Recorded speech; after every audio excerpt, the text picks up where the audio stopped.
one and I stand on that. You and me, babe, that's black on black. They have horrible guidance. And it needs to be a change.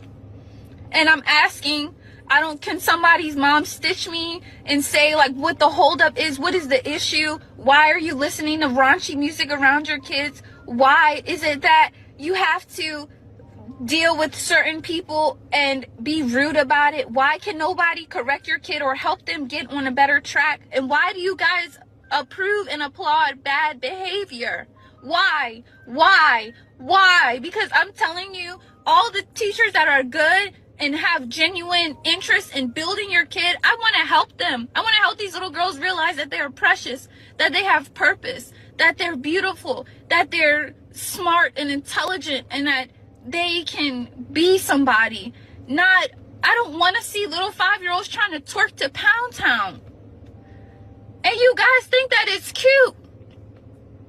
And I'm coming on here because it needs to be a change. So please tell me, as an educator, a teacher, and I'm just a ballet teacher. I'm not a regular trained institutional teacher. I'm teaching 5-year-olds ballet, and these are all the problems starting now. And it's no change happening. So what needs to be done and happen to fix this issue? Please, somebody tell me, somebody make it make sense. Because I'm telling you, I'm this close to quitting and saying I'd never want to work with people's kids again, because this has been the most horrible experience. I've never dealt with an experience like this. So, welcome back. It's the hottest show in the galaxy. It's the Karen Hunter Show. It's Thrive Thursday. We're going to be talking, of course, with the wonderful author, New York Times bestselling authoress. The latest book is Made Whole, which is the workbook to get good with money. There's a whole Netflix thing where she's helping people go through. You can Google search that as well, getting them gathered up. And she's doing a toy drive today in honor of her amazing husband. Let me welcome to the show Tiffany Aliche, the Budgetnista. Yeah, thank you, Karen. Thank you. Thank you. I played this clip because I was thinking about you as a preschool teacher. And there were two things that, first of all, she was crying, this ballet teacher, was a TikTok video.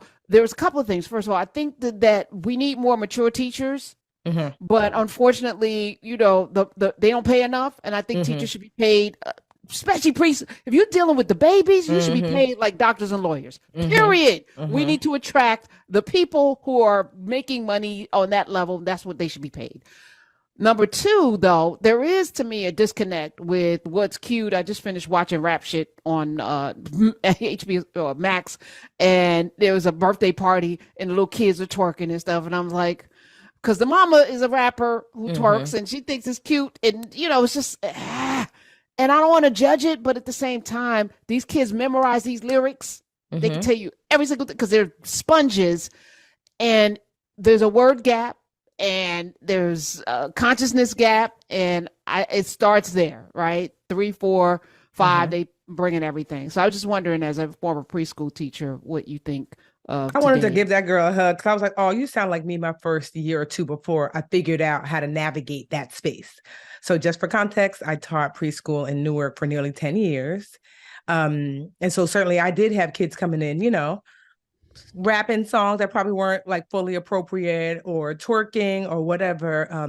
And one, you have to understand that some things that they tell us culturally is inappropriate or whatever. Is it? Because one, I'm Nigerian. And let me tell you something about our parties. Like you're going to see grandma busting a groove, her behind moving. There's literally a dance that you move your butt in a certain way. Like there's like, if you're the bride, the mother of the bride. So there are some cultural dances that if I were to go to a party and a 5-year-old is dancing and mimicking her mom, they're celebrated. Like, look at you understanding our culture and learning how to move your body in a way that we've been grown up to, like, this is what it looks like. When you get to full womanhood, you'll know how to like move your body in this way. And that's not considered inappropriate. I'm not conflating that with twerking, but sometimes I wonder, like, what are we really saying here? So that aside, what she sounds like is one, she's right. She's not formally trained, although truthfully, girl, They don't formally train none of us when they put you in the classroom. Who's formally trained? So what I learned though over time is that teaching is a team sport, that it's not you with the children, it's you, the child, and their parent and family and other caregivers, and that you have to engage them in a way that makes them want to show up differently. Every parent doesn't know. I know it seems obvious, but every parent doesn't know. I remember distinctly there was this woman, Shah. She had a little baby, Mila, and every morning she would bring Mila to school with a honey bun. And I was like, because my mom is a nurse, so I knew too much sugar, she's gonna be hyperactive. I just assumed that Shah in the beginning was just kind of like, whatever, I'm gonna give my baby whatever, you can't tell me anything. Because at the time I was 21, 22, and Shah was like 19. And then one day I said, girl, why you bring this baby to school every day with a honey bun? She's so hyper. And she said, Miss Tiffany has honey in it. Isn't that good? And it was like an aha moment that I was like, she's not out here thinking to herself, how can I destroy my baby's life? She's like, no, I am doing the best that I have with the tools available to me, you know? And so it was then that I said, okay, that honey itself is not bad, but truthfully, honey buns don't have much honey. And if that's what you're wanting for her, one, we have breakfast at school. So you could just wait, Shah, and we'll feed the baby. And two, if you're wanting her to have, you could start her day off with an apple, with an orange, a banana, and literally teaching her like, here how healthy meals are built. And she was like, oh, I never knew that, because guess what? There's a food desert in Newark where I was teaching. Was no fresh fruits and vegetables. She was like, this is the healthiest thing I could find for her. So that was one that like, we can certainly judge parents, or are we here at the end of the day to raise healthier kids? Two, sometimes you can't get through because there are some parents who don't care. So then it's my responsibility to get to my babies. So when you came into my classroom, we had specific rules and the children adhered to them while inside the classroom. You could get a 5-year-old to do that.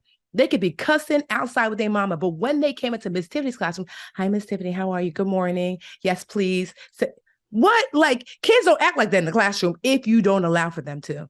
You know, so if a parent, because we would have some parents who didn't want to participate in the larger community.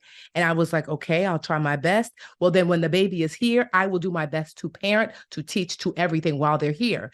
And I have kids to this day who are teenagers who still remember, and they're like, thank you so much. I was not getting that at home, but you taught me to read when I was 4. Because I knew that, you know, mom maybe didn't have the capacity or the desire to do so. And so you might not be built for teaching. It is a lot. You know, it's like you might not be built to be a surgeon because you might lose somebody on the table. It's like you might not be built to be a track star or Serena Williams because of the strain on your body. Every job requires, if you want to be excellent, like there's a pull and a strain on you holistically, and you get to decide what that pull and strain is. But this is what it looks like. If you are entering into an environment where this is what the babies are dealing with, you know, it is your job, I would think, to figure out, well, what role can I play versus, like, I get it because the parents used to rock my nerves too. But in the end, what I found is I didn't find a parent that didn't love their kid. I didn't find a parent that didn't love their kid. They might not do it in the way I think is great and appropriate, but I can get down to the seat. Like, guess what? Belinda, you love your baby. Guess what? Me too.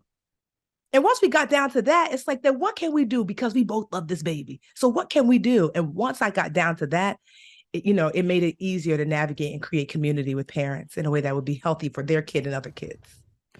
And sometimes people's reaction is embarrassment. Yeah. The defensiveness is because they know that they're not doing their best, and they feel they're judging themselves. Mm-hmm. So they're almost like, I'm going to strike out against you before you think you're going to judge me because I'm just doing, and it's all of that working through the trauma and even how we interact with each other, beyond the babies, it's like there's an automatic offense. Like, I'm going to be offended by everything. And like, what's the intent? I'm always like, what's your intention here? What's your goal here? If your goal is what is it? Okay, let's work towards the goal. Let's not be offended by everything. But you can't, I loved it. I still remember there's this woman, I'm not gonna say her name, but she used to be like in her full hijab. I just call her B. And I remember her little baby was so cute, like the chocolateest baby you ever saw. And I used to call her like Chocolate Princess. But every time we left the daycare center and went for a walk, someone who was clearly afflicted with addiction would say hello to this little baby, like, oh, hey, baby, hey, baby. And I was like, how's she know every afflicted person in this neighborhood. And then one day I went to do like a home visit, and she used to live in Seth Borden Projects, which is the last of the worst Newark projects in South Ward of Newark. And I saw that her mother, full hijab with the baby, was like basically servicing the community with illicit drugs. And the baby was next to her, sucking her thumb, holding her blanket. And I remember the next day I decided, what do I say? Because if I'm the ultimate goal is to help this baby, I cannot do so without the help of her mama. So I was like, B, I saw you outside. Oh, Miss Tiffany. I said, no, I'm not here to judge you. But what I can ask is, there are so many 15, 16, 17-year-old girls running around here. Why don't you have one of them watch the baby while, because I'm not going to judge what you're doing. But what I don't want is that she sees that. Because when we go outside, what you don't know is they all greet her. And I want to like open up like her mind to like, there are other types of people that look like her that navigate in this space. So why don't you get one of those 17-year-old girls to watch her, because I was like, I knew if I judged her behavior, she was going to close up. So it's like, here's a solution. She was like, okay, I can do that. I can get, like my baby cousin who's 17, 16 to watch her inside versus her sitting next to me while I'm doing this activity. And you might think, oh, Tiffany was too light on her. 3 years ago, I went to downtown Newark because I had to pay a water bill or something like that. And guess who was working in the office? B. She ain't on that corner no more. And she was like, oh my goodness, Miss Tiffany, because they still call me Miss Tiffany. Oh my goodness, let me show you pictures of the baby. She's so grown now. She's 15.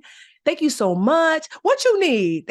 So she helped me fill out my paperwork. And I thought to myself, look at that injection of kindness. I'm not saying it got her to working at the office there. But what I am saying is that like, she didn't need any more judgment, that she needed solutions. And so, yeah, that lady, if it was me, if I was that teacher, that dance teacher, I would pull up videos of African dance to show like, oh, you're doing that African dance. In this tribe, that's a symbol of wealth. And then be like, you know what, in ballet, see how they did that movement? It's similar in ballet. Now let's focus here. That's what teachers do. Right. She's really young. So that's what I would do. I was going to say, I don't know if she has the information, which is why wisdom and age and people who've done things should be valued in society.